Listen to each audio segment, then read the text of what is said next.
What's up, everybody? My name is Anthony Irvin. You beat yourself? Yeah, Yeah, CB myself. Yeah. Okay.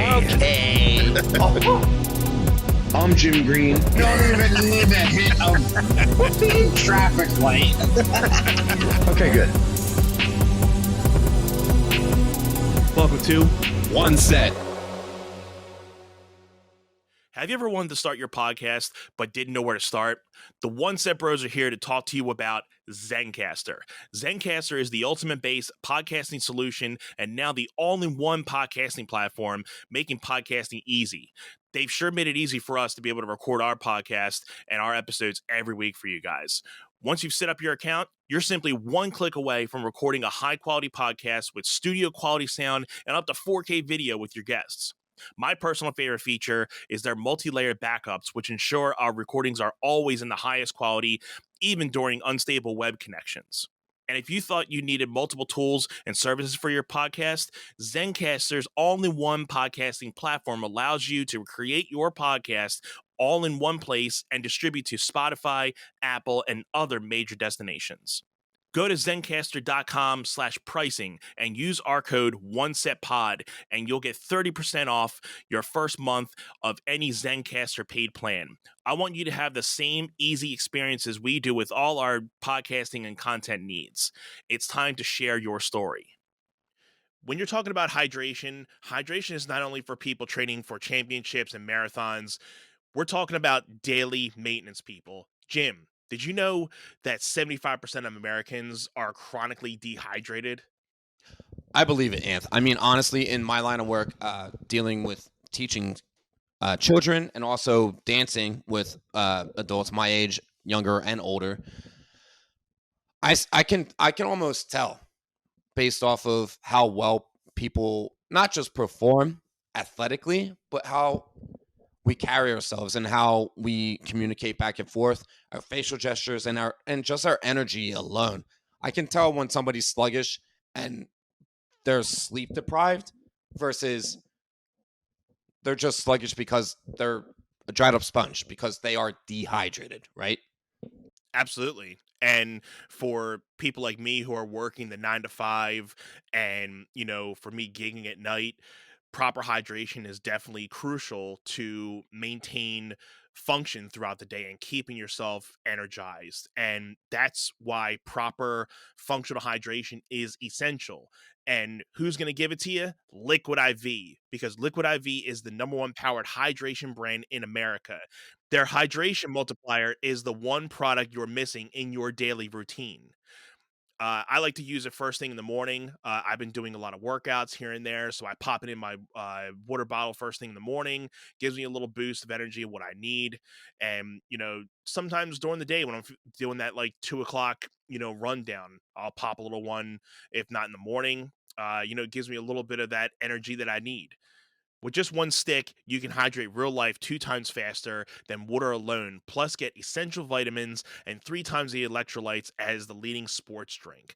And not only that, Liquid IV comes in 12 delicious, refreshing flavors to keep your hydration routine exciting.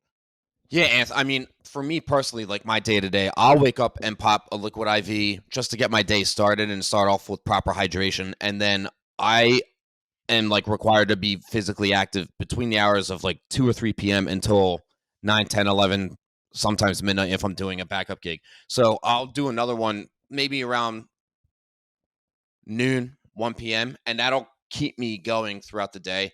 And I just feel so much better. I don't even drink coffee on the regular like that because I don't need to pick me up unless if I'm like really just not sleeping much. And then I'm like, all right, get me that. I don't like to rely on caffeine unless I absolutely feel like I need it. Liquid IV does the trick for me. I don't know about you. Again, one stick with Liquid IV and 16 ounces of water hydrates you 2 times faster and more efficient than water alone. It contains 5 essential vitamins with 3 times the electrolytes of the leading sports drinks, and it's made with quality ingredients, non-GMO, and free of gluten, dairy, and soy. Liquid IV believes that equitable access to clean and abundant water is the foundation of a healthier world. They partner with leading organizations to fund and foster innovative solutions that help communities protect both their water and their futures. To date, Liquid IV has donated over 39 million servings in 50 plus countries around the world. Yeah, man. Real people, real flavor, real hydrating. Get 20% off when you go to liquidiv.com and use our code 1SETPOD. That's 1SETPOD and at checkout. That's 20% off anything you order when you shop Better Hydration today using promo code 1SETPOD at liquidiv.com. Dude, I've been getting this annoying itching feeling under my armpits from the deodorants I've been trying and using, and I can't seem to find something that works for me. Have you ever tried maybe like a natural deodorant? Natural deodorant? No. Are you insane? No, but I am Wild. Oh, Wild is the UK's #1 natural deodorant company that focuses on performance, sustainability, and style. Their mission is to clean up the bathrooms by leaving it free of ugly, single use plastic bottles and unnecessary chemicals. You know why Wild is great? Because it actually works and it's eco-friendly and contains over 98.5% natural ingredients. They have a fully sustainable design with aluminum cases that last for a lifetime, plus biodegradable, recyclable refills. And you know what's cool? They can actually imprint your name on these aluminum cases for a small additional fee. Wild is super convenient with flexible subscription options or paying as one-off purchases. And you can customize your order by choosing your case, color, and various scent combinations. I know I have the ocean mist, the fresh cotton and sea salt, and the orange and neroli flavors, and they all smell super great. And what's best about them is they don't just wear off immediately, and then all of a sudden you smell like BO. Yeah, I've been rocking the sandalwood and patchouli scent right now. And again, great scent, lasts like throughout the day, that you're pretty much protected throughout the day. And I also was able to try the mint and aloe vera. Big aloe vera fan, right on point, long lasting, and you can look forward to these cases and scents in a limited edition every month. Go Wild today with a special discount of 25% off your first order when you get the code OneSetPod at checkout. Go to wearewild.com and use the code OneSetPod at checkout and enjoy. What's up, everybody? We are back, and I had to step in on this one for this week with Jim, most definitely because if you guys been waiting, we definitely have. We are officially into the weekend of WrestleMania, and we will be giving our predictions for night one for this episode. And we wanted to keep this a little short because we know we're going to be doing a lot more on our live podcast Sunday at the Lincoln Financial Center, and we wanted to update a little bit of that. We said in the last episode we were going to be in Lot K. We had a couple whoopsies happen, and we are now moving to Lot M, which is basically right diagonal across the street. Diagonal, right across the street, not diagonal, right across the street. So it's in between Darren Street. So you'll be able to see Lot M when you're there. Go to Lot M. We'll try to have something hanging up or something that will try to have like people that can see that we're there. We're trying not to set up like in the middle of the street or like that we're going to be trying to have people go around us. We're trying to set up somewhere like around a sidewalk area, but you know, we'll try to have a spot where people can see us and be like, oh, okay, there they are, instead of having people be walking around the parking lot trying to find us the whole time. But yeah, so we will be in Lot M, and we look forward to seeing everybody. It's going to be a fun time.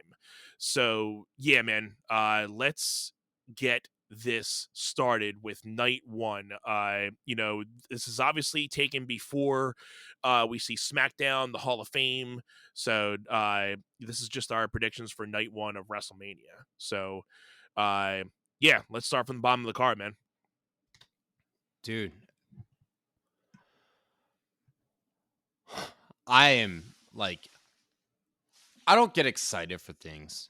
Yeah, man. I'm I haven't been this excited in a while for this excited for WrestleMania in a while, and I don't even think it's just because I'm going or we're doing a lot of things that are involved in it. It's just I haven't been this stoked for like the build up and just everything going on. It, it's like stars are aligning and is like perfect this year. Yeah, and honestly, whew, I was gonna say a thing, but I think I was gonna upset the Cody crybabies. Come on. Come They on, they I'm getting they should be sleeping by now. They got to get their beauty rest. well. They're sleeping now when we're recording. When we're recording, yeah. Yeah, at 1 a.m. going into Friday, April 5th. They'll just be getting up at 9 a.m. on a Friday, yeah. Um, dude, literally, just ahead of time. I think I speak for both Anthony and myself where I want to thank anybody and everybody that wants to stop by at Lot M. I was just in Lot M for the Eagles tailgate back in October. It's a great spot. It's close to the Lincoln Financial Field. Mhm. Seriously, we will be there right when they let Anthem 12:30. Yeah, I think the gates for that open up at 12:30, so we're trying to get there around that time so we can set up and be ready by 1 o'clock to really start getting things rolling. And again, it's live, so we might be a little after 1, a little before. So I mean, it's live, so stuff happens, but we will be going between the hours of 1 to 3. So it's gonna be awesome, man. I can't speak highly of how stoked I am to just really we've been talking about it for the last year. Like, should we do it? Okay, like then we let it go. Like, okay, should we do it? Is it gonna happen? And then we just pulled the trigger on it and we're like, let's just do it, man. Yeah, we are doing the thing. I am there. Obviously, WrestleMania itself. The card is stacked, man. Yeah. I I am excited. I'm excited for you and Jen. This is your third WrestleMania Mm-hmm. attending together. I know once I found out it was in Philly, like my initial intent was I'm going. Um, Right. it's a decision that I made. Look, I it's something that I like really am excited to be watching at home with my father with. And yes, finances come into the equation. But I'm just I actually love like the commentary during the matches Mm-hmm. and having been there at WrestleMania 35 with both you and Jen. I'm not saying that missing out on the commentary killed the experience. It's not even like that. It's definitely different when you don't hear it. Yeah, but it's because we're conditioned to hear it all of the time. Mm-hmm. And then if you go to one live show every 5 years, it is a different situation, right? Yeah, Um absolutely.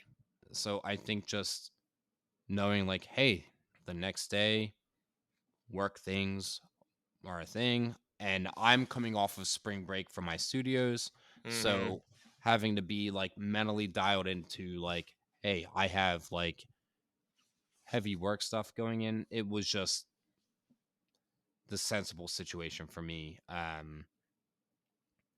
But look, this card,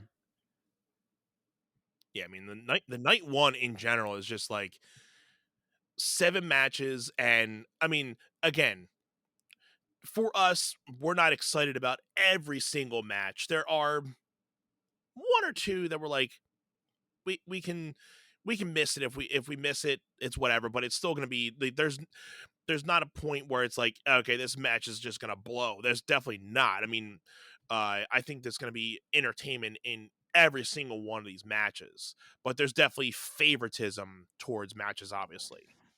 yeah, and for me, it's like we've talked about previously. You like the three of us Jen, you and myself attended the last WrestleMania where it was all in one night. And once they moved it to, hey, we're doing 2 nights, it was like, wow, if you had to pick a night Mm-hmm. that you thought was maybe the better night based on how the card was built, this is pretty even keel. Like, I understand like the main event of Saturday night is like the main event, right? Right. Um, but if you go to the Saturday night 1 WrestleMania, you get to see The Rock wrestle. Yeah. So like this Mania of all of them that have been 2 nights in the past 5 years, this is the one to me where it's like it's really tough if you had Yeah. to pick one night, and this is this is the time where if you had to just go all in and bet your money at the casino and say, if I win this, I'm going to both nights. If I lose this, I'm going to neither night. Yeah. I'm not saying I did that. I'm not saying that that's what I did. Spoiler. Spoiler. Now, the only thing that, I mean, I'm mad I'm not seeing The Rock wrestle. The only thing that's gotten me a little bit, I'm like, okay, I'll get it, is because I saw him wrestle at Mania 29 against Cena. So I'm like, all right, I have seen Rock wrestle, so it's not like I didn't get that experience. So not seeing him this time around, I'm like, well, I know he's definitely going to be there Sunday. There's no doubt in my mind we're going to see him, but he's probably, I mean, he's not going to be wrestling, but I think he's going to definitely interfere, and we're going to see him, like, not wrestle, but be in a fighting type of modem. So, you know, I'm okay with it. And again, I'm cool to see Rock in a different type of light this time. But if there is in the future where Mania comes back to Jersey or Philly again in the next 5-10 years, I might have to switch and go Saturday next time, because it looks like Saturday's really starting to bundle up and be like sometimes the night to go. At first, I thought Sunday we got screwed with the card, because obviously you get an extra match on Saturday, but then I'm thinking, I think that main event Sunday, they're pulling the extra one on Saturday to make room for a big moment in that main event Sunday. I think it's going to be something spectacular to really make that main event shine, because you're having a lot of big matches on Sunday too, where you're having you're having single matches, well, no, there's one, two, well, sorry, there are single matches, but card matches. But I feel you're having a lot bigger, like, longevity matches on Sunday, where, Jey Uso, Jimmy, they're not going to go for too long, but it'll be a decent match. So I still think they're looking at having big, spectacular moments, because you're getting Bailey on Sunday, and again, we're not going to go too much because we're going to do more on the live podcast, but you're having a lot more, I think, big pops and big things that are going to happen on Sunday, where you're going to have them on Saturday too, but I think they're leaving something for Sunday, and we'll get to that during the live podcast. But just something is telling me they're leaving room for something big to happen Sunday. It's why they put more matches on Saturday than Sunday. And again, I could be totally wrong. Okay, so let's because we haven't had this conversation like ahead of time. Mm-hmm. There's supposed to be 7 slots for matches on both nights, okay? And there are 13 announced matches. Yep. Right? We have 7 on Saturday night. But hey, look, I think they're gonna do the Hall of Fame segment on Sunday. Mhm. And look, the Bray Wyatt document, man. Yeah. Um, yeah, dude, I think it's both got us shook, like really a lot. It's a lot, but it was a great documentary. I am. Look, And I know we're going a little off left field. We're going to get to this. We're going to get to this card, but we just have to kind of say a little bit. We can't not acknowledge it. acknowledge. Yeah, I'm not gonna go at length about the documentary. There you go. Thank you. Um, it wasn't released just Monday by accident. I'm look, I made a bold claim that Big E was going to take the title off Roman Reigns months ago, and that's fine. It was just a bold Yeah, prediction that I don't even care that I'm wrong about it. It was just um it still sounds good. I still like I it. yeah, I like it too, but apparently I read there's reports out there that like the whole bloodline story was built as to how it would conclude, and it's been changed multiple times. I And heard that too. I heard that too. That it's been changed multiple times. it's because Triple H is adjusting to how the audience is perceiving like the bloodline situation. Mm-hmm. And yeah, there are people out there that are like Roman Reigns, tribal chief number one. He is the it person of this generation, Mm-hmm. and they are riding that wave as long as they can. Um, yeah, I'll save the Roman and Cody stuff for at the link on Sunday in MLOT. But the Cody, wow, yeah, lots of moving parts around here. The Bray documentary, it's not by accident.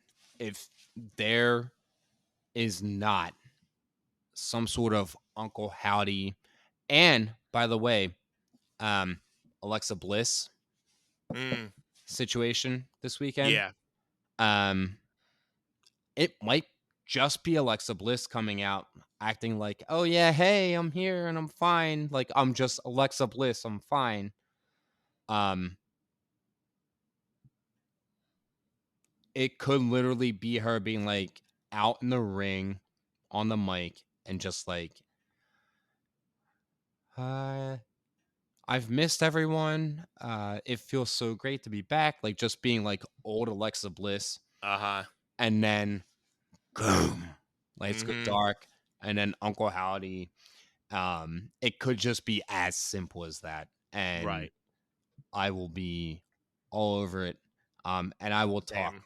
further at length Yeah. about the We'll definitely get into documentary that on Sunday for sure. at the tailgate.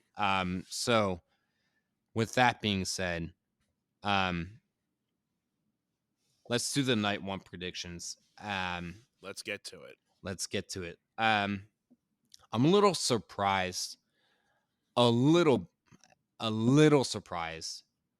Rey Mysterio and Dragon Lee versus Santos Escobar and Dominic Mysterio. Okay, so we're getting Rey and Dom again at WrestleMania. I just thought it was going to be more of a multi-person match. Mm-hmm. But at the same time, looking at it and seeing it as a tag match, and if you watched the press conference in Las Vegas, and Triple H paying homage to the tag match, right? So for me, I once they did the promo work where it was Dwayne and Roman and Cody and Seth involved, I was like, we're getting a tag match out of it for them to pay homage back to that. 100%. And then I see this tag match and I'm like, okay, so Rey Mysterio is out here. He's obviously bolstering his son's career, which is already in a good spot Yeah, for how young he is. gotta give him credit. Gotta give. I mean, that goes without saying, man. But Dragon Lee and Santos Escobar in the match. Um, look, I have just a mild gripe in this in saying there are more deserving people on the card than Santos Escobar. Hmm. And maybe that's a hot take. And at the same time, there are not a lot of women on the card. No, there really aren't. Liv Morgan and Nia Jax deserve a spot on the card before Santos. Yeah, And I have a theory about that, but we'll probably, yeah, I might get into that a little later within that too. I have a theory, something around that for sure. I love the LWO. I love the LWO content. Hmm. I love that Triple H, being a reasonable business person, knows how to cater to the different demographics around the world. He's doing a way better job than Redacted had ever done, right? um, Yeah, um, but in all seriousness, like it's gonna be a fun match to watch at face value. Um, just how they got to it seemed a little last minute. it was definitely a last minute rush for sure. They just needed something to be like, let's just get these two, and we need another match, so let's just throw this in there. Again, I'm not mad about it. I think it's just a good intro filler match to kind of get the first night going. Not mad about it, but it's a mid match, So Yeah, if they, I think that they're not doing matches on the pre-show anymore because I think so many talent were up in arms, like, oh, you told us we were going to be on WrestleMania, but we're on the pre-show. Where, pre-show. yeah, so I think they're driving away from that. Um, but I will say, number one, um, I'm never upset about seeing Rey Mysterio in the ring because Yeah. he is always top notch. He is a legend. He's a Hall of Famer. And he's still going like he did 10, 15 years ago. Let's be serious, okay? Yeah. Even though we don't know how many more years we have with him, but he's still, like you said, he's still hitting the ropes pretty damn good. For real. He is elevating the other three people in the match. Yeah. Dominic is obviously top heel in the company right now. So you're gonna get the father son interaction again. I Hmm. honestly, like, for me, honestly, I can see this going to next year. Um, it's like a stipulation, like Dominic, because I'll see. We saw Ray beat Dom last year at Dom's Mania debut. We're Yeah. getting this tag match now, and they're both involved. Um, I actually think next year we see Ray and Dom 1-on-1 last time, and it's the like whoever loses has to leave WWE, Yeah. and Or like a that's last man standing match or and something like and that. and literally Rey Mysterio retires because Dom gets the win over him, which will Yeah. solidify him as the ultimate heel, which really in the business, the heels, it's like the news, right? Yep.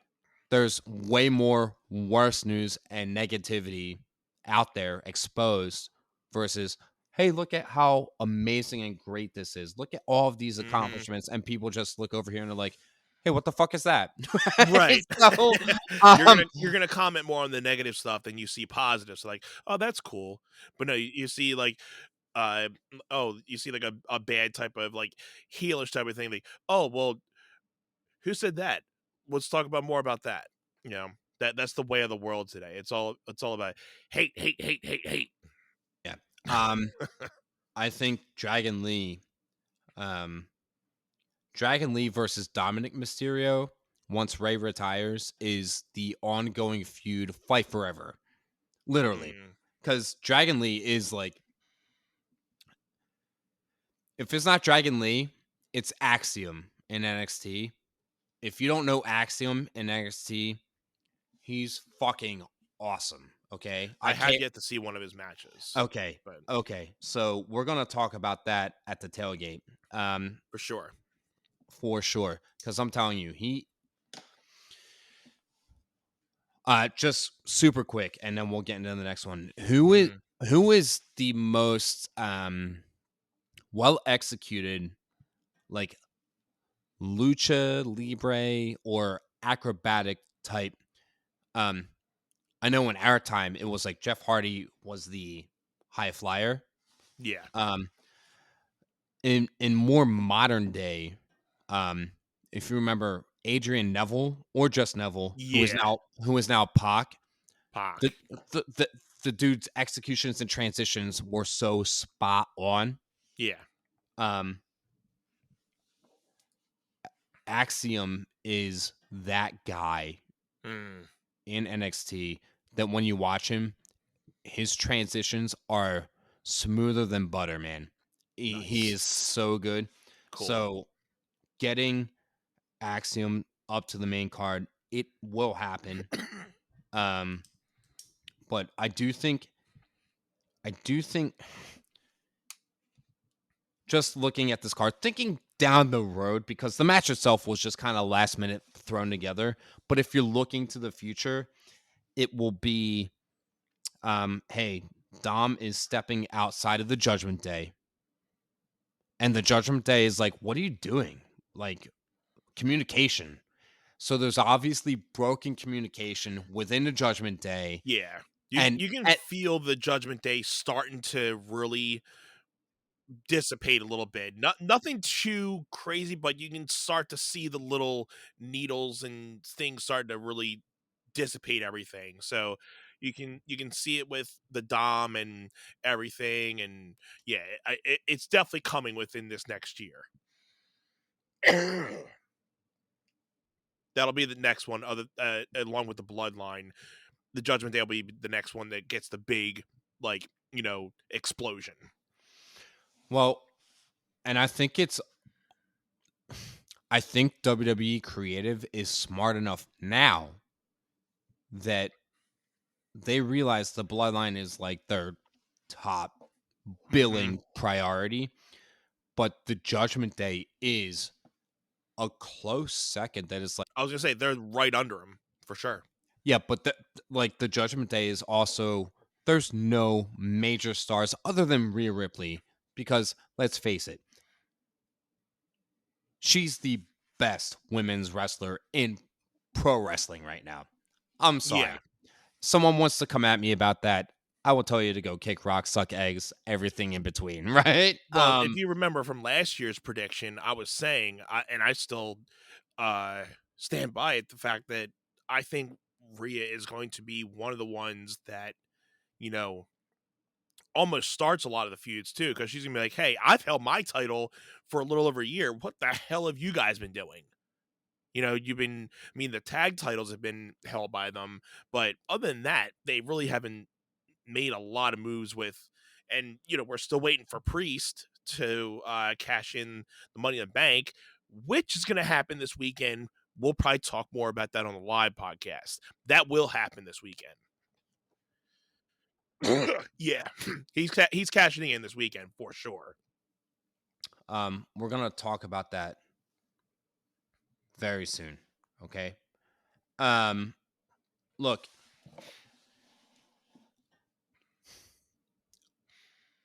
on Legado del Fantasma, which is where Santos Escobar is from. Okay.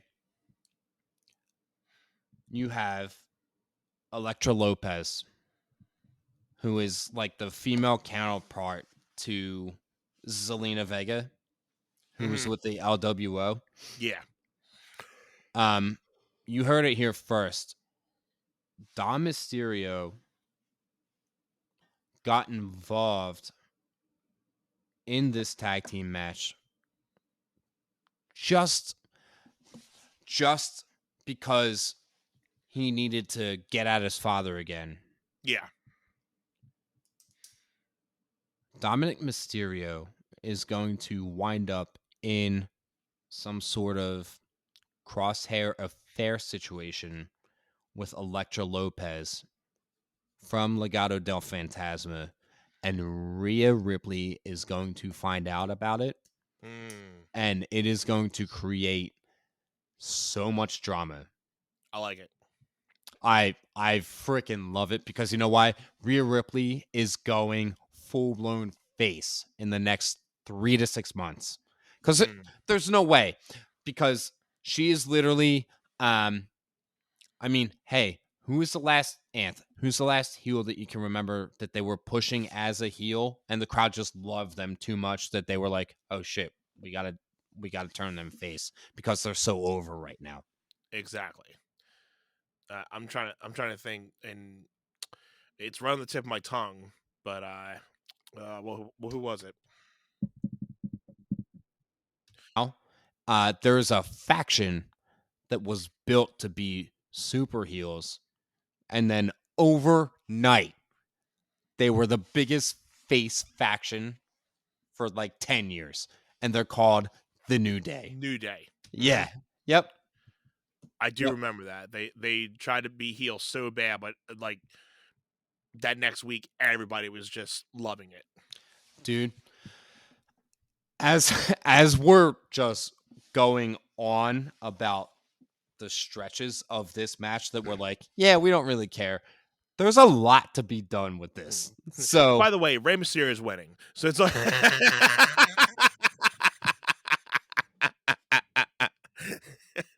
to be fair, and I have read things that are like, oh, Ray's got to get his way. He's got to get that W regardless. Number one, at his age, for what he can do, he can win until he's dead. And everybody around him will benefit from it. Like, he doesn't actually have to put people over because he's brought, look at these guys. Exactly. He's brought so much of the Latino culture into WWE where Vince didn't know how to handle Alberto Del Rio. Exactly. Just saying, because I would highly doubt this match would have probably even made it if Vince was still, running things. Like I said, this would have been a pre-show, 4 or 5 o'clock match that nobody sees. Everybody's just getting into the stadium, and they're putting on the match, and it's this match. And just like we were at 35 and they had the NXT match and everybody was just walking in and we're like, dude, this match is awesome. What, they should have had this in the card. Yeah. Dude, I'm telling you. Like I said, I know it's going to be like, it's not going to be match of the night. It's going to be a mid-match, but it's going to serve its purpose. But at the end of the day, yeah, I mean, Ray doesn't have to win, but I think they get the win. I think Ray and Dragon Lee get the win here. No, I after talking that through and literally after just thinking and saying those things, first time thoughts crossed my mind, we're getting Dom beats Ray next year and then Ray retires and he's passed the torch. I'm going Ray and Dragon Lee definitely win this match. So let's move on to the next one. Dude, I'm excited for this match in a way that I am not invested in these superstars But to say the least, that this match didn't need a build because you are bringing Jade Cargill into the equation. Mm-hmm. Bianca is getting a Mania match in, like, I know her, like, the two of them had their face off at the Royal Rumble, and everyone's like, oh my God, they're going to face each other at Mania. I was like, they're not going to spoil that this quickly. Yeah, they'll give that. I would like to hope they give that a good, feud before saying like, oh, we're just gonna put them in a match. Like that's gotta have a pretty good feud to it. They've got to be aligned until SummerSlam, and then you have to have like a slow turn Yeah. in the fall, and then work their way towards. Now, I've read so much about it being Rhea Ripley carries the title, and I know that this is like we'll talk about that later. Rhea Ripley carries the title until next year's WrestleMania, and then Bianca has to be the one to dethrone her. Mm.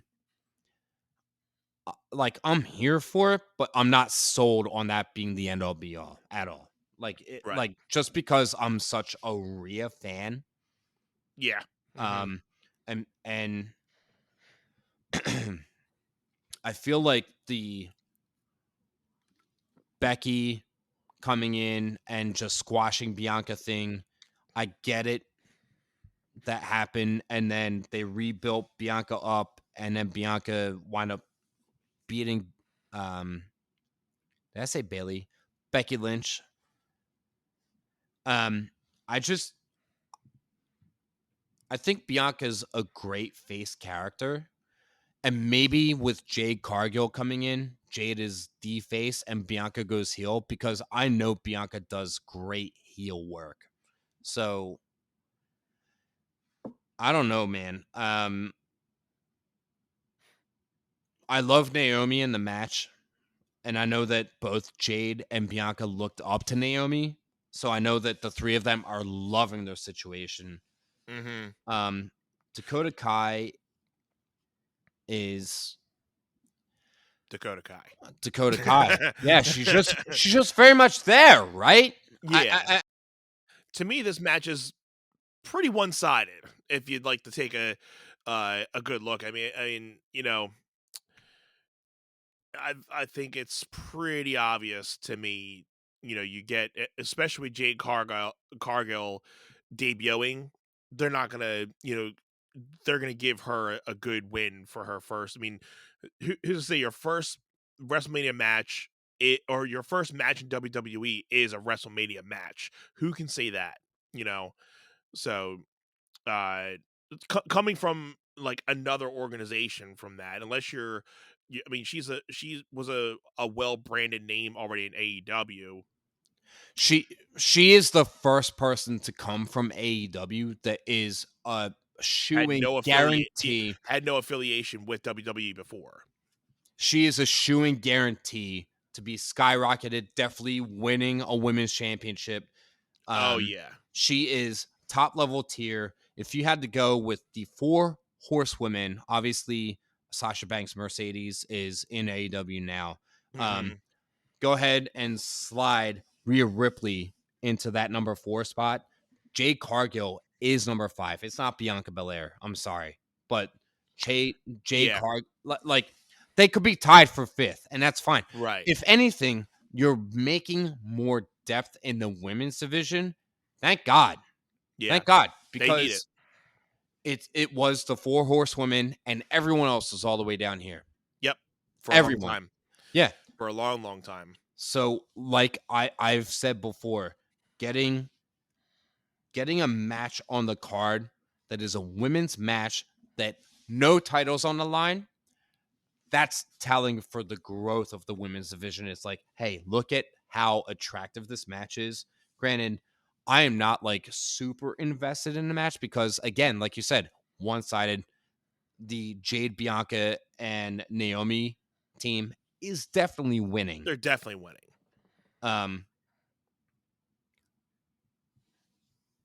You can't do a trios title for the women because the women's roster doesn't have that kind of depth. But like, No. if there was a women's trio title, it would be those three right there. And they would smash. Oh, they would smash everybody, and they would hold those titles because WWE is so hell bent on creating these long title reigns. Because one of the big downfalls in WCW was how quickly the titles changed hands, Uh-huh. just so frequently, right? Right. Um, you don't make a title prestigious by having the title hot potato, right? It's a good thing and a bad thing. I mean, it's bad because if you have the titles like Roman Reigns at this point, like everybody is just waiting for him to, give up the title at this point. But then when you have guys that are like, okay, they're giving it up almost like every month or two, then it's like, okay, you're seeing new people hold the belt, but it's like, okay, we need some. Then you're at that point like, okay, we need somebody who's going to be able to hold it for more than this much. So it's like the yin and the yang. Like you like to see big long title reigns, but you don't want to see them go for too long, because then it just gets to the point where like, okay, who else are you going to feed this person, or how can you keep this guy relevant without being continuously boring?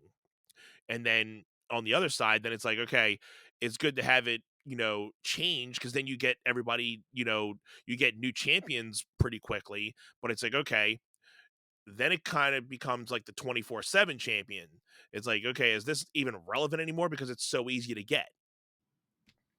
Yeah, I mean, for me, just to piggyback and um, kind of offer a counter argument to that,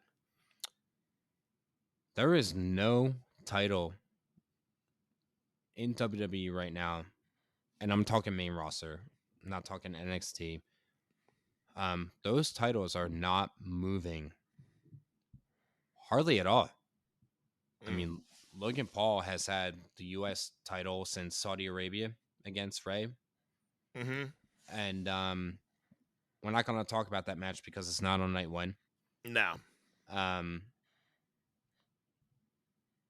the IC title has been on Gunther for a long time, and Mm-hmm. geez, okay, so the undisputed tag titles, they changed over from, in the last year, Kevin and Sammy, it went over to uh, Finn and Priest, went to Mm-hmm. Cody and Jay, went back to Finn and Priest, and they've had it. Okay. Yeah. 3 teams in a year. And I've said before, the Cody and Jay tag title run that was short lived was literally just to give Cody something to do, because they were like, we don't know what to do with you, but Exactly.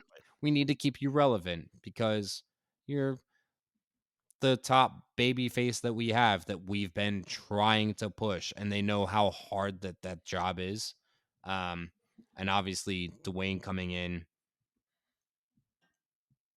I mean, he's the guy, but as geez, so much to talk about, so much that Right. I want to talk about on Sunday, Yeah. and It's gonna be fun. we have so many more matches to cover. So we both agree on this match. Who's winning this one? Okay. I thought it was going to get easier. Uh, we're in the 6-pack ladder match Ladder match. for the tag team titles. Okay. This is gonna be fun too, because this can go a lot of ways. I mean, me right off the bat, I'm thinking of 3 people: DIY, Miz and Truth, and who was the other one? Um, I mean, could easily stay with the Judgment Day too, but I can see it going between those 3. I mean, New Day is probably up there too, because you can always probably see an interference with a return by Big E to help them. I don't think he gets into the ring, but he could, spark some type of interference to get them to get the win back. But, they've been really pushing DIY. So I think they have a good They've been pushing them and a little bit of the Awesome Truth. So I think it's going to come down to one of those two to really pick this up. I would like to see DIY, because just the fact that Johnny Gargano and Tommaso Ciampa have had a lot going on in the last couple years, especially with Tommaso Ciampa being injured and just coming back within like the last year. So he's had like a pretty up and down main roster career. So this would be a good win for him, especially to win it at Mania. So my take on this is the Usos. The Usos. Wow. Yes. Who? Whoo. The New Day doesn't need to win this. They're very much there, having fun. They're doing their job. They are waiting for Big E to come back. We're all waiting for it. Everyone's like, he might not ever. Yeah, Daniel Bryan. What Bryan? Burn. Daniel Bryan.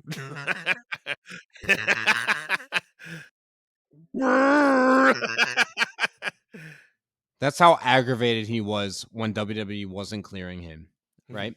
Daniel.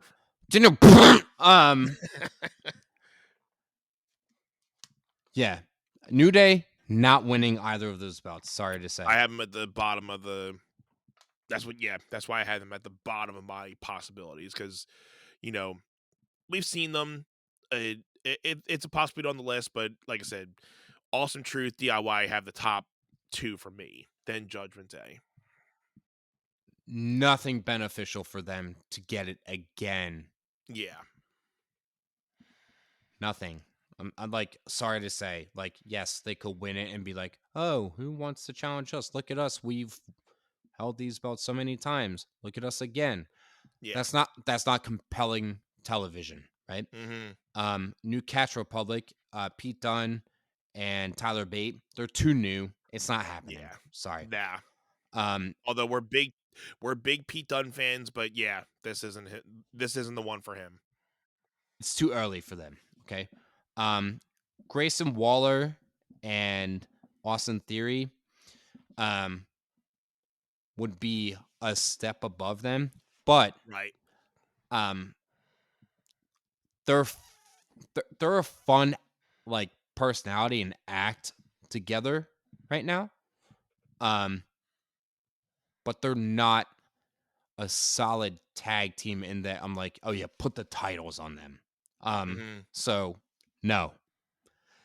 And this is where it gets fun, right? Rhea Ripley is going to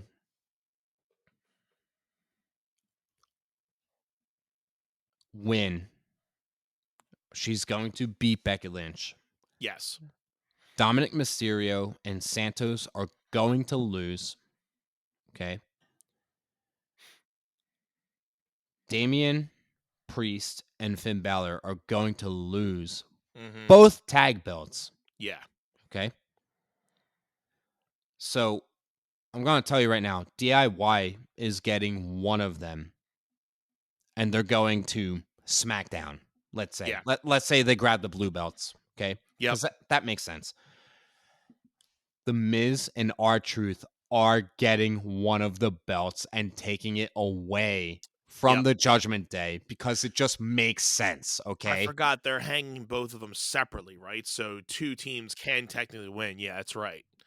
So good. I like that. Yeah. So then, yeah, I think we get those two teams definitely picking those out, and I can agree that DIY being, I don't think they're the Raw caliber. They can probably be good with catching the SmackDown titles, and then we get Awesome Truth as the last ones to get that, because you'll have that pop factor with R-Truth and Miz right now catching the last ones with Raw. So that'll be good. Absolutely. You have a tag team that is a solidified wrestling tag team that gets to hold the one set of belts, and then you have the other set of belts that goes with the storyline, right? Which makes sense with the Judgment Day. So you have Dominic lose his match because no communication, ran off and joined Santos Escobar to challenge Yep. his father, unbeknownst to the Judgment Day, lose that match. Judgment Day loses their titles.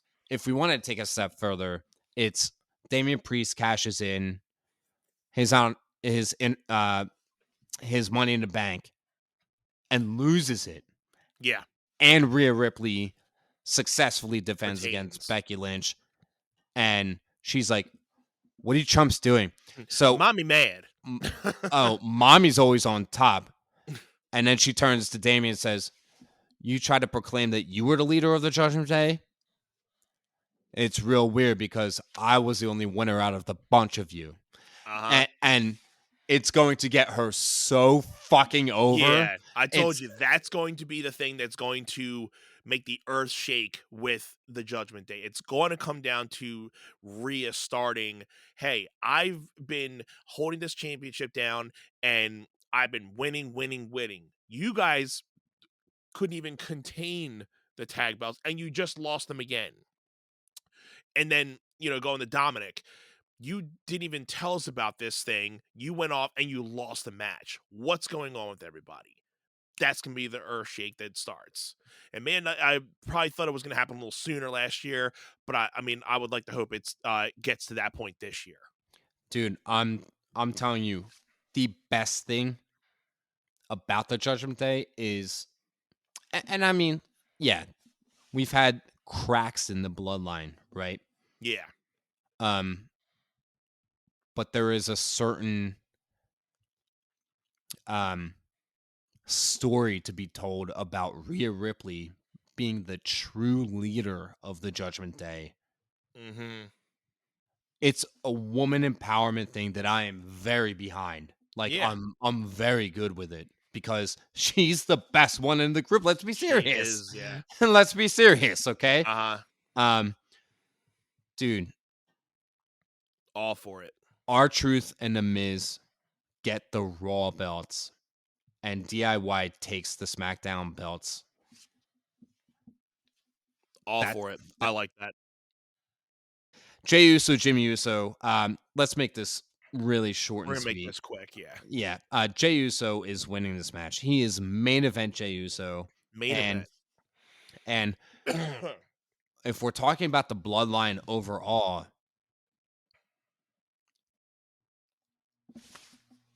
and look, I have been on here before, so like I said, we're gonna do our night 2 predictions at the tailgate. But I have been out here time and time again saying Roman is retaining and succeeding the Hulk Hogan reign for sure. Yeah. If you're not going to do it now, it's not going to happen for a long time. Okay. Nope. And Roman Reigns has main evented the most WrestleManias after this coming weekend than anybody in the WWE ever. Just do it. I know the Cody crybabies are going to be upset. I know there's people out there that are saying, oh, if Cody loses this time again, we're not watching. Dude, the WWE has so much money. They'll be fine. How many times have we said we're not watching? We really did, but they're like, let's just turn it back on and see what's going on. It's just 1 week, and they're like, you know what? I missed it last week. Let's turn it back on. We'll be fine. Look, Jimmy Uso loses this match, right? And similar to the Rhea saying to the Judgment Day, what are you guys doing? Y'all lost. The Rock is going to turn to Jimmy Uso and say, you're a disgrace. Worse, you let your brother beat you. Tribal Chief, what are you going to do about this? He's going to turn to Roman and say, you allowing this? Jimmy Uso turns face and winds up back with Jay, and then we get the Usos back together separate. Yeah. And this is just stuff that's boiling in my head right now. But if Jimmy Uso wins that match, I will be thoroughly surprised. Okay, for as much as they're pushing main event Jey Uso, okay, I agree.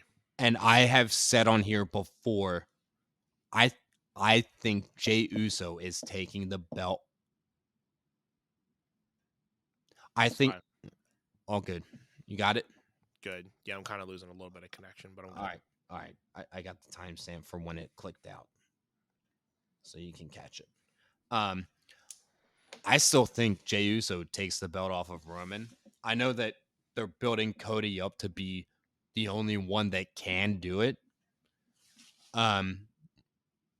I think as long as they build a greater story for Cody and make this more long term, the dude had the option to not re-sign with WWE Mm-hmm. and go back to AEW, and he's like, Yep. no, this is where I belong. Yep.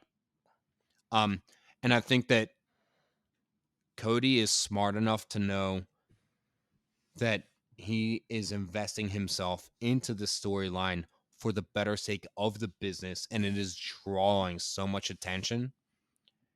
He knows he has that power, but also if he becomes champion, I think WWE is a little concerned with like, okay, what do we do now to make this title relevant? Rather than if we keep it on Roman, it's still relevant. Yeah. It's still people are waiting on the time In for Roman to lose that belt. in time, Cody's. I was Toady. Toady. Cody. In time, Cody's going to get the belt. It's just not going to be this weekend. And I've been saying this. It's not going to be this weekend. Will I be happy if he does? Yes. Going to be awesome. But my money is on he's not getting it. Roman is going out this weekend with the belt, coming in and out with the belt. We'll go more into it, obviously, at the live, but there's not much more you can really say about that. So yeah, Jey Uso's got between Jey and Jimmy, Jey Uso. So Intercontinental Championship, Gunther and Sami Zayn. This is going to be a good match. I mean, Yeah. And I am the Chad Gable stuff is really interesting. Because there was a lot of backlash that everyone wanted Chad to win. Sami was feeling away. Chad Gable is now mentoring Sami Zayn into helping him win the match. yeah, So we have a situation where Chad Gable could accidentally cost Sammy the match, right? mm-hmm. Um,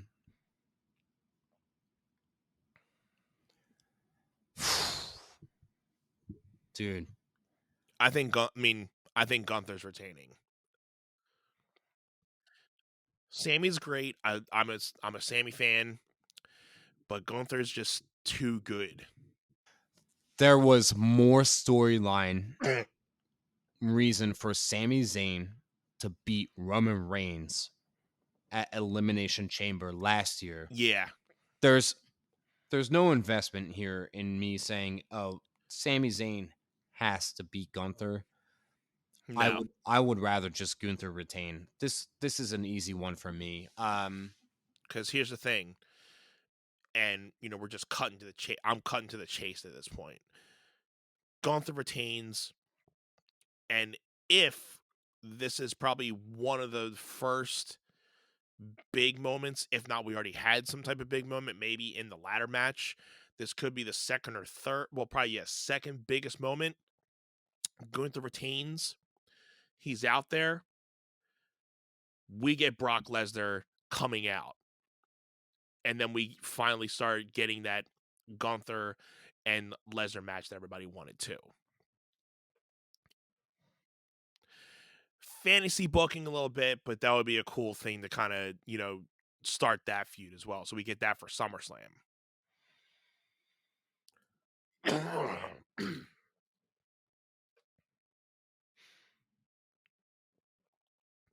Because we obviously know that was supposed to happen at some point, but it kind of got dodged. So we've been seeing and hearing that, Lesnar might be returning. So if anything, that might be your best option to do it after Gunther beats Sami Zayn. Gunther's in the ring doing his thing, and then right then hits Lesnar's music.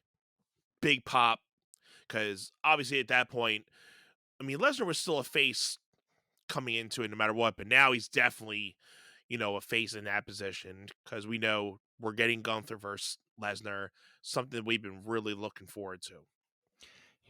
Yeah. I think that was definitely the plan going into Mania before all of the other things came to fruition, right? Yeah. Some things to consider. Okay. Number one, they're doing a premium live event in Scotland, right? Yeah. So Drew McIntyre is walking in to that event with the World Heavyweight Championship, okay? 100%. That's, I believe, in June. Facts. Now, WWE Bash in Berlin is scheduled for the end of August. I think we get Drew McIntyre defending against Gunther in Germany at the end of August, which means the belt's coming off of Gunther soon. But I would actually say have Chad Gable beat Gunther at SummerSlam. Before then, Right. start planting the seeds for Gunther going after Drew McIntyre. In the meantime, Yeah. maybe in Scotland, and build that feud. Drew McIntyre can cost Gunther the Intercontinental Championship at SummerSlam to help Chad Gable beat, because Chad Gable can't beat Gunther one-on-one alone, clean. Gunther is not losing the Intercontinental title clean. It's just not happening. And Right. then him just enter the upper, the top end of the card, right? Mm-hmm.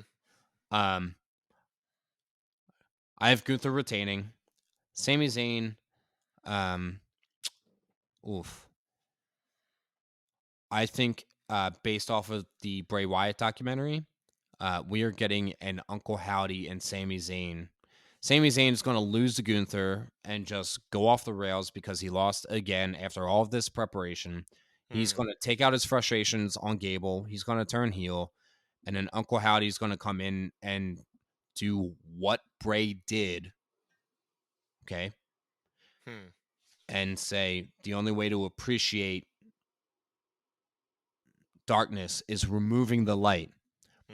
Bray was so good at making the bad be good and the good be bad. Right. Him versus John Cena, WrestleMania 36, Firefly Funhouse match. Okay. And we'll talk about that more Sunday. But that's my take on it right now is Sami Zayn's losing. It's going to blame Gable. Yeah. We're going to get Sami Zayn and Gable in the meantime. Gable's going to build his way up to the match with Gunther at SummerSlam.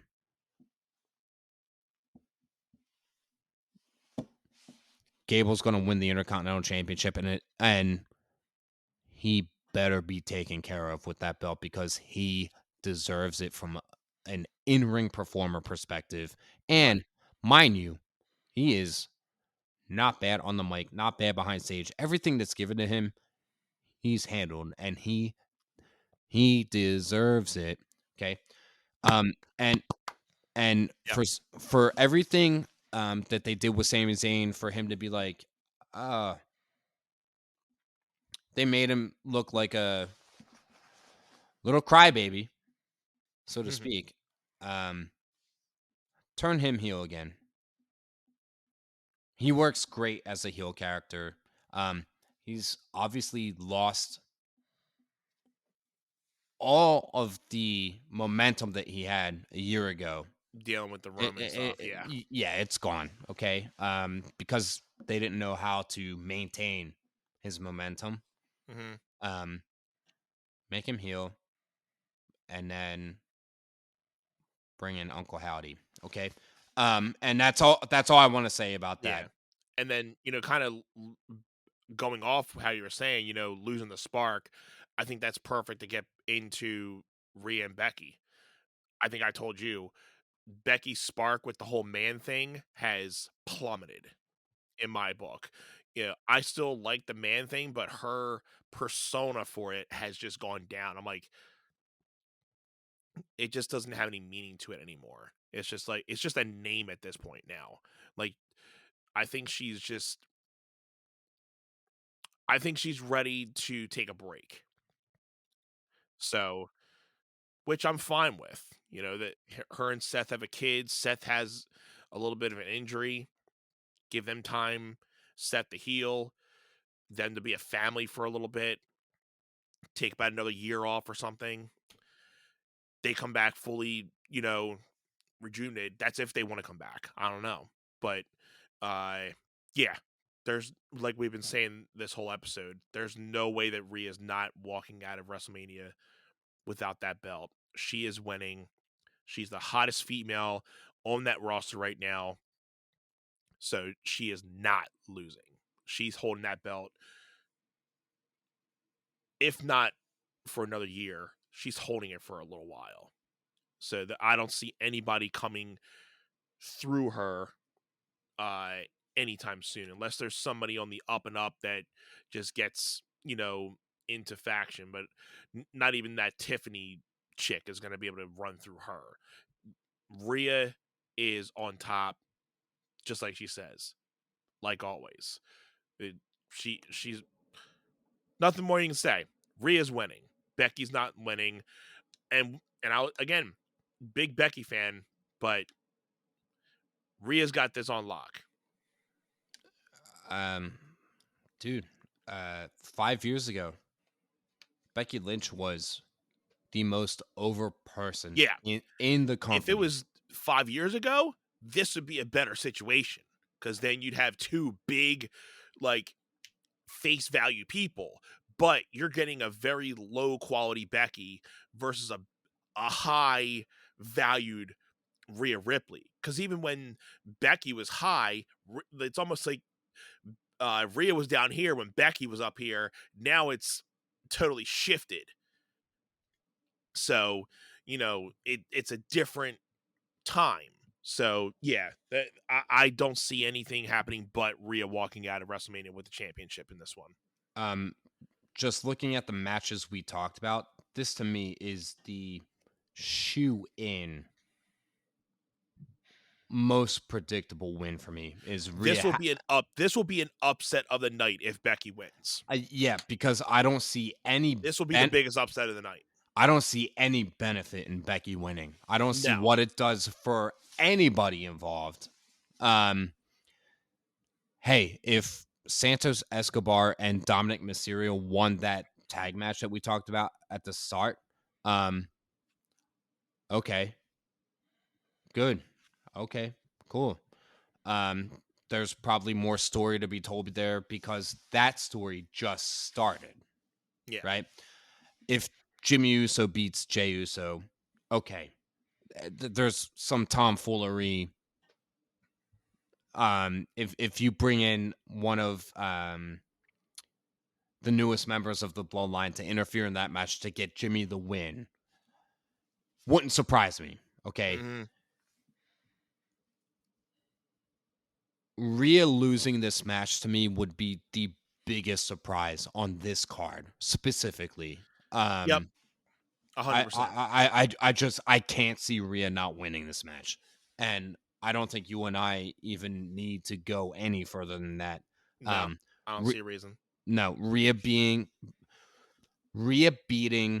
Charlotte last year at WrestleMania is the next most memorable thing next to Kevin Owens and Sami Zayn defeating the Usos night 1, because I Yeah, can't even tell you about the rest of 39 other than Cody Yeah. lost. I know good stuff happened, but Yeah. it's not memorable. It's not talked about. Right. Okay. Rhea taking that belt off of Charlotte last year to me was like, that has to happen. Rhea retaining the belt against Becky has to happen. Like, not much. We're good on that front. So let's just Yeah. get to this tag match, man. Let's get to this because I do not know which way to go. I have scenarios on both ends. I feel with Cody, how we feel Cody is not beating Roman in the singles match the next night. I can't see Cody not coming out with one win this weekend. I can't see him not coming out without some type of win this weekend. So I can see them giving Cody and Seth the upper hand on night 1 to make it seem, okay, Cody's going to win. They don't have bloodline rules. Everything's good to go. But then he's going to lose somehow. So I feel there's one way Cody and Seth can win this match. So it gives the upper hand. It gives people, the hope that, okay, this is still going. Because I feel if you get The Rock and Roman, they're going to feel, okay, well, Cody's going to lose. So if you want to kind of give Cody the upper hand, you give him and Seth the win. Because I think they'll think, okay, if Cody and Seth loses, it's going to make more sense for Seth to lose it to Drew. Because he's going to be down and hurt, and it'll give Drew the upper hand.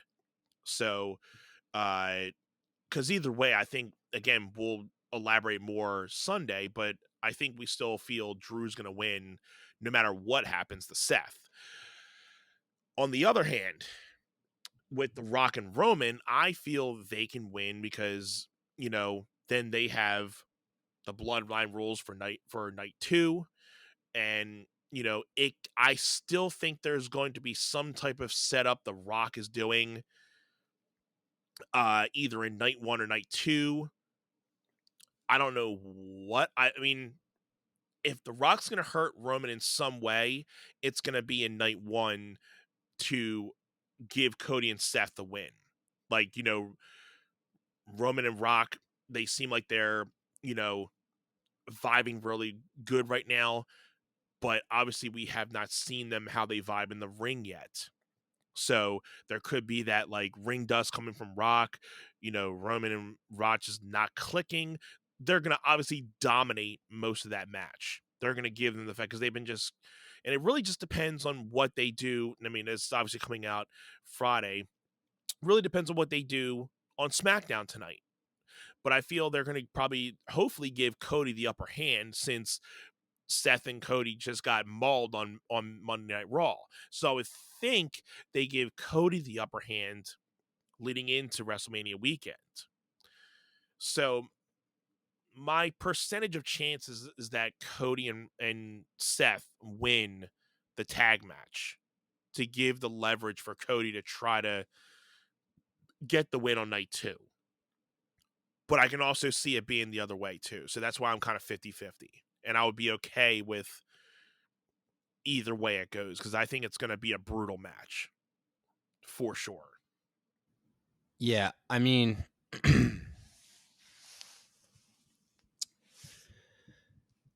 I think, okay, I think the Hall of Fame is going to play into this a lot. Okay. You have Paul Heyman being inducted. Yeah. Okay. You have Leah Maivia, who was just announced being inducted. Okay.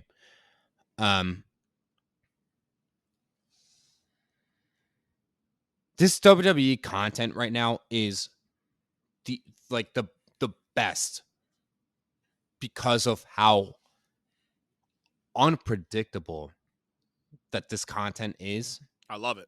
It is must see stuff. Okay.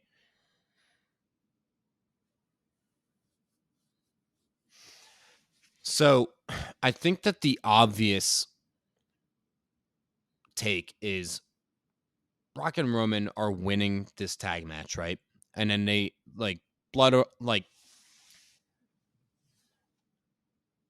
Roman versus Cody night 2 with the bloodline banned from ringside.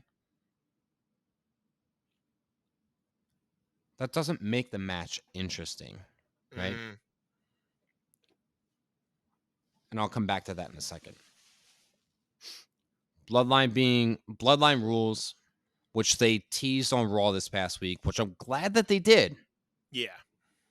because they had to give people like a little shed of A light, little idea of what it was, because at first we're like, okay, well, what are the Blood Riding rules? which is Nobody knew.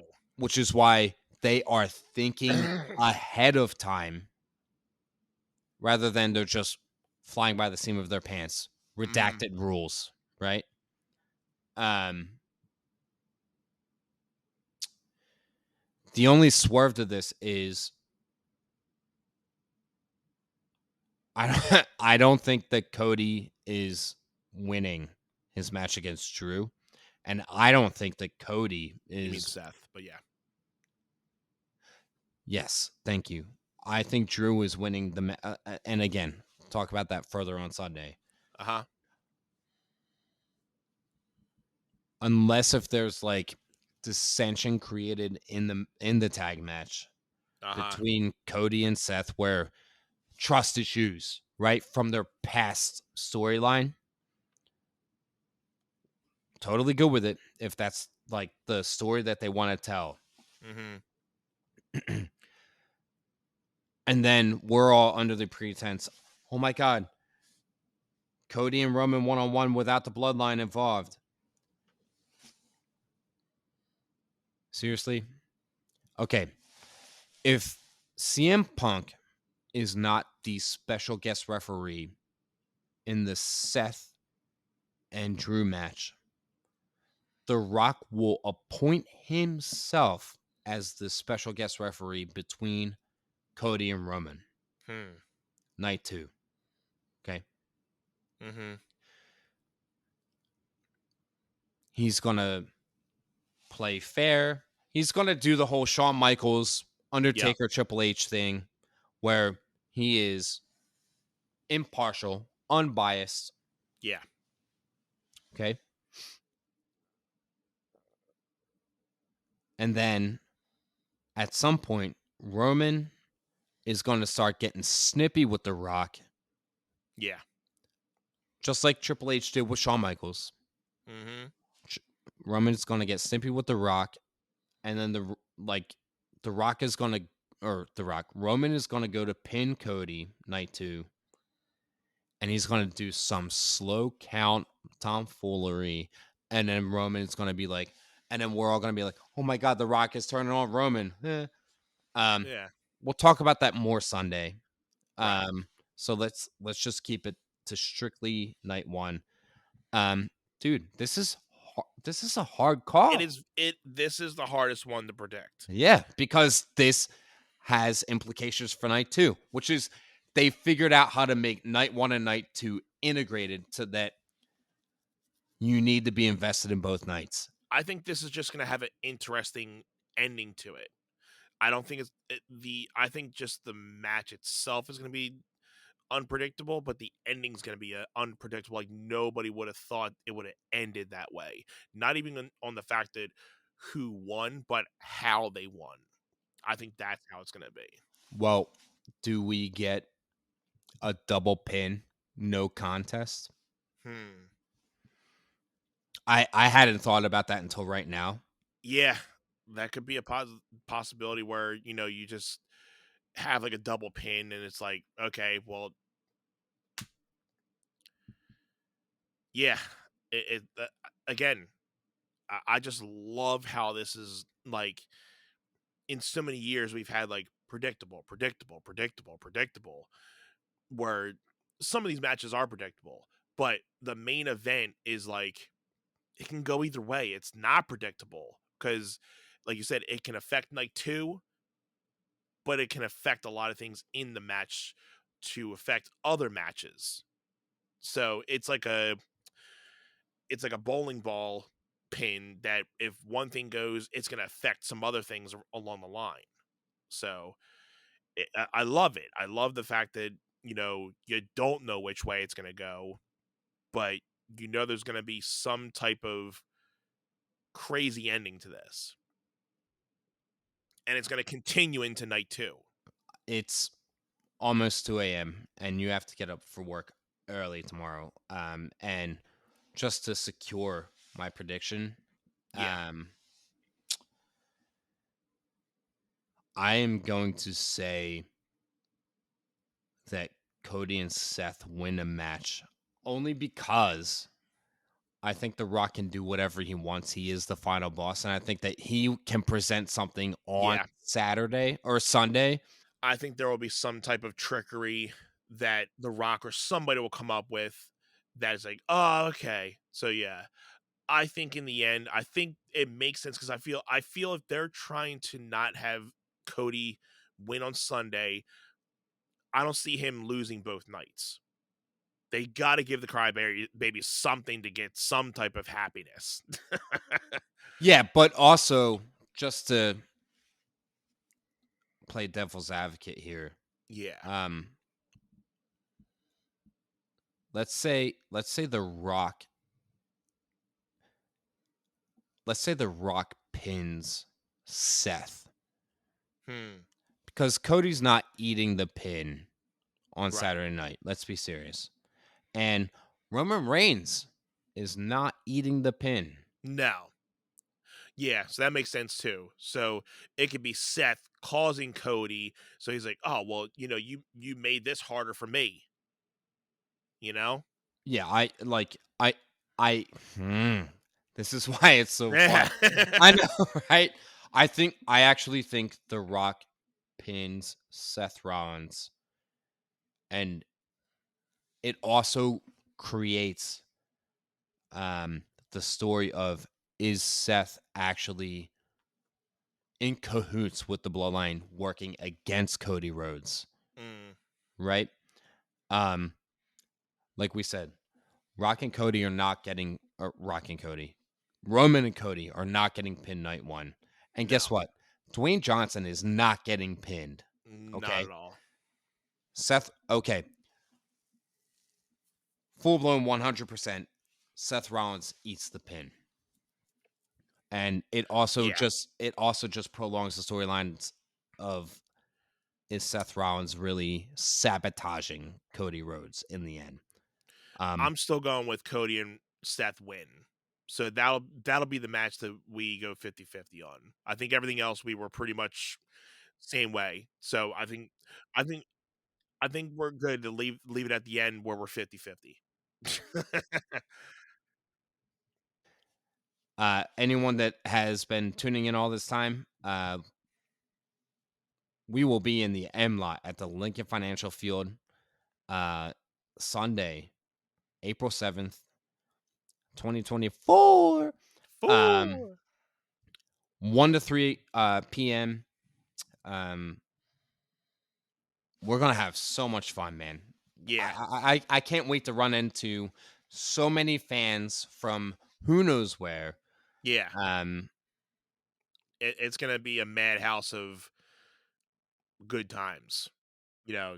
So if you guys are tailgating, even if you don't have tickets to the show, if you guys just want to come down and tailgate because it's just going to be a party up until the night, make sure you come through Lot M, find the One Set Bros, hang out with us. We're going to have an extra mic or two. So if you guys want to hop on, talk with us for a few minutes and just talk wrestling, talk night two, talk night one, talk about whatever. If you've been to Philly the first time, let's talk about like a little bit of like what you've been thinking about Philly and anything. It's gonna be fun. Looking forward to it. We hope to see you guys there. Lot M, Lincoln Financial Field, 1 p.m. to 3 p.m. I'm super stoked that this is officially happening, and this is going to be one for the books for us. I think so. Definitely top tier season 3 content for our podcast. Yep. Dude, this is shaping up to be a super fun year. I am excited. Obviously, the past few months, Anthony has been tied up with his newborn. We are jumping back in pretty full throttle coming up soon, where Anthony and I are back together on the regular. We thank everybody for tuning in week to week Yes. in his absence. Please. Thank you all for the patience. For Yeah. sure. Yep. Dude, Anth, thank you so much. All the love to everybody. This is such a fun week for Anthony and I. We are both obviously super close friends, and WWE wrestling has been a pivotal part of our friendship. Yeah. Just the common interest outside of music and dance. Literally. Thank you, everybody. Thank you to our loved ones. We loved you. We loved you, and we will continue to love you. Yeah. And with that, again, guys, enjoy SmackDown, the Hall of Fame, night 1. Enjoy the WrestleMania festivities. If anybody's going to WWE World, we will be there on Saturday. Jim's going to be there a little bit earlier. I might be there a little bit later. Come say hi if you see us. If you know who we are, say hi. If you guys are going through there, we've been seeing pictures and we're stoked to go through that too. So enjoy your WrestleMania weekend. We will see you guys on Sunday, 1 p.m. in the Lot M of the Lincoln Financial Field parking lots. See you there. This has been One Sec, guys. All the love.